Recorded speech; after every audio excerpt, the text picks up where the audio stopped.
بسم اللہ الرحمن الرحیم۔ رمضان کا مقدس مہینہ شروع ہے۔ الحمدللہ، خوش نصیب ہے وہ لوگ جنہوں نے اس کے رمضان کی راتوں کو، ان کی دنوں کو بابرکت اور نور والا بنایا۔ پہلا عشرہ یہ رحمت کا عشرہ تھا۔ الحمدللہ، خوش نصیب ہے وہ مسلمان جنہوں نے اس رحمت کے عشرے میں اللہ تعالیٰ سے رحمت کاملہ کی درخواست کی۔ ابھی آج جو ہمارا جو مختصر سی گفتگو ہے وہ کہتے ہیں مغفرت کے عشرہ۔ رمضان کا دوسرا جو عشرہ ہے جو 11 رمضان سے 20 رمضان تک، یہ مغفرت کا عشرہ ہوتا ہے۔ اس میں آپ نے دو بڑے کام کرنے ہیں، دو بڑے کام۔ اس رحمت کے عشرے میں جو پہلے جو رحمت کا عشرہ گزر چکے ہیں، اس میں جو آپ نے اللہ پاک سے جو دعائیں مانگی ہیں، اب اس مغفرت کے عشرے میں آپ نے سابقہ گناہ پر مغفرت کرنی ہے، سابقہ گناہ پر ندامت کرنا ہے، اللہ تعالیٰ سے پکا سچا وعدہ کرنا ہے کہ اللہ میں آگے پوری زندگی کیا کروں گا، آپ کے حکم کے مطابق گزاروں گا، کبھی بھی آپ کی نافرمانی نہیں کروں گا۔ اور یہ دعا پڑھنا ہے، استغفر اللہ ربی من کل ذنب واتوب الیہ، استغفر اللہ ربی من کل ذنب واتوب الیہ۔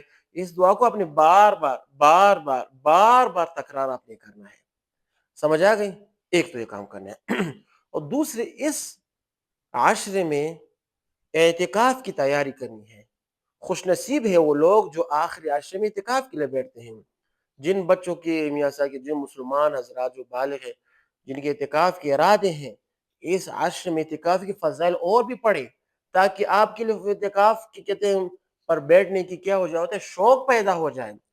علماء سے پوچھے کہ مجھے اعتکاف کی فضائل بتاؤ، اور لوگوں سے پوچھے، اس کا شوق پیدا کرو، تاکہ آخری عشر میں کیا آپ کو اعتکاف کے لیے بیٹھنے کے لیے تحمل آسانی ہو۔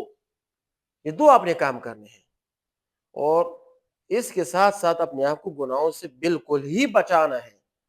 اکثر ہمارے جو روزے خراب ہوتے ہیں وہ کیا ہوتے ہیں، یہ گناہوں سے خراب ہوتے ہیں۔ حدیث بھی ہے نا کہ ہلاک وہ شخص جو رمضان کا مہینہ، مقدس مہینہ پا کر بھی اللہ پاک سے کیا کرتا ہے، اپنے گناہوں کی بخشش طلب نہ کرے۔ جو اللہ پاک سے کیا کرتے اپنے گناہوں کی بخشش طلب نہ کرے، وہ شخص ہلاک ہو۔ یہ دعا کس نے کی تھی؟ حضرت جبریل علیہ السلام کی تھی۔ اور دعا اس پر کس نے بولا تھا؟ حضرت محمد صلی اللہ علیہ وسلم بولا تھا۔ تو تمام مسلمان بھائی سے درخواست ہے، مغفرت بھی طلب کرنی ہے، اعتکاف کی تیاری بھی کرنی ہے، اور گناہوں سے اپنے آپ کو خواہ مخواہ روکنا ہے۔ سمجھ آ گئی؟ تاکہ اس رمضان کی بھرپور انوارات ہم جذب کر کے اپنی پوری زندگی کو اللہ تعالیٰ کے حکم کے مطابق گزار سکے۔ وآخر دعوانا ان الحمدللہ رب العالمین۔